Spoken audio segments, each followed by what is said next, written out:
Assalamualaikum warahmatullahi wabarakatuh. Bismillahirrahmanirrahim. Alhamdulillah.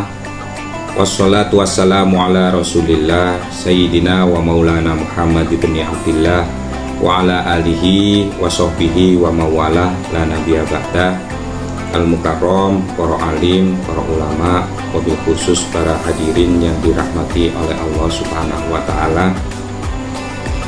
Alhamdulillahirabbil alamin, segala puji bagi Allah subhanahu wa ta'ala yang mana telah melimpahkan rahmat serta hidayahnya sehingga kita masih diberi kesempatan berjumpa dengan bulan suci Ramadan dalam keadaan sehat walafiat. Sholawat serta salam semoga selalu tercurahkan kepada junjungan kita Nabi besar Muhammad Sallallahu Alaihi Wasallam, Nabi akhir zaman, Nabi yang selalu kita nantikan syafaatnya ila yaumil qiyamah. Para hadirin yang dirahmati oleh Allah subhanahu wa ta'ala, pada bulan suci Ramadan biasanya ada satu malam yang dinanti-nanti oleh umat Islam seluruh dunia, yaitu adalah malam Lailatul Qadar. Apa itu malam Lailatul Qadar? Sebagian ulama menyampaikan bahwasanya malam Lailatul Qadar merupakan malam yang sangat istimewa, malam yang lebih baik dari 1000 bulan.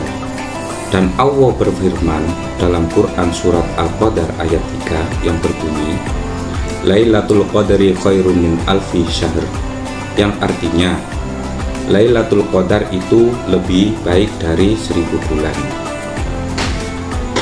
Dan para ulama menafsirkan ibadah yang kita lakukan pada malam itu, malam Lailatul Qadar, itu nilainya lebih baik daripada ibadah selama 83 tahun. Kita bayangkan saja, ibadah satu malam saja dinilai oleh Allah subhanahu wa ta'ala setara dengan ibadah selama 83 tahun. Tentunya kita patut bersyukur kepada Allah subhanahu wa ta'ala karena kita menjadi umat Nabi Muhammad diberi keistimewaan pada malam tersebut.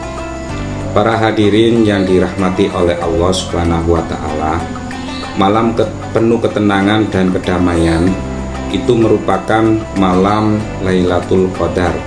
Allah berfirman, Salamun hiya hatta matla'il fajr, di mana malam itu penuh kesejahteraan sampai terbit fajar. Itu merupakan tanda-tanda datangnya malam Lailatul Qadar. Para ulama menafsirkan malam itu terasa tenang, damai, hati terasa tentram dan jauh dari gangguan.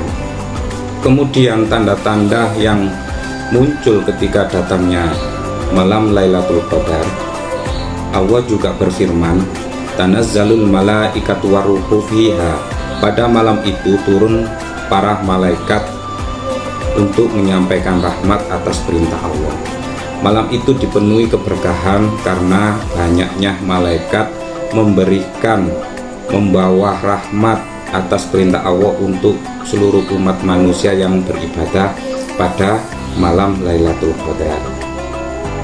Para hadirin yang dirahmati oleh Allah subhanahu wa ta'ala, kapan malam Lailatul Qadar itu datang? Malam Lailatul Qadar datang itu sesuai tanda-tandanya, dan juga Rasulullah Shallallahu Alaihi Wasallam bersabda agar mencarinya pada 10 terakhir pada bulan Ramadan, terutama pada tanggal ganjil, contoh 21, 23, 25 dan seterusnya sampai akhir bulan Ramadan. Namun para ulama menegaskan bahwa yang terpenting bukan mencari tanda-tandanya, melainkan memperbanyak ibadah di 10 malam terakhir itu agar ibadah di bulan suci Ramadan kita ini menjadi sempurna. Adapun yang menjadi amalan-amalan pada malam Lailatul Qadar, diantaranya di sini dari Aisyah radhiyallahu an pernah bertanya kepada Rasulullah Shallallahu Alaihi Wasallam. Beliau mengajarkan satu doa yang sering kita baca yang berbunyi, Allahumma innaka afun karim tuhibbul afwa fa'fu anni. itu adalah doa yang biasanya dibaca pada malam Lailatul Qadar. Selain itu, apa saja yang dianjurkan oleh Nabi Muhammad SAW pada malam Lailatul Qadar? Di antaranya adalah sholat malam, membaca Al-Quran, berzikir dan beristighfar, kemudian berdoa. Hadirin yang dirahmati oleh Allah Subhanahu wa Ta'ala, Lailatul Qadar merupakan hadiah yang sangat luar biasa oleh Allah Subhanahu wa Ta'ala kepada kita semua selaku umatnya Nabi Muhammad SAW. Tanda-tandanya memang disebutkan, namun rahasia tetap Allah sembunyikan agar kita bersungguh-sungguh beribadah di seluruh 10 malam terakhir. Para hadirin yang dirahmati oleh Allah, semoga Allah mempertemukan kita dengan malam Lailatul Qadar dan menerima seluruh amal ibadah kita di bulan suci Ramadan tahun ini. Kiranya itu yang bisa kami sampaikan, semoga menjadi manfaat. Saya akhiri, wallahul muwaffiq ila aqwamit thoriq. Wassalamualaikum warahmatullahi wabarakatuh.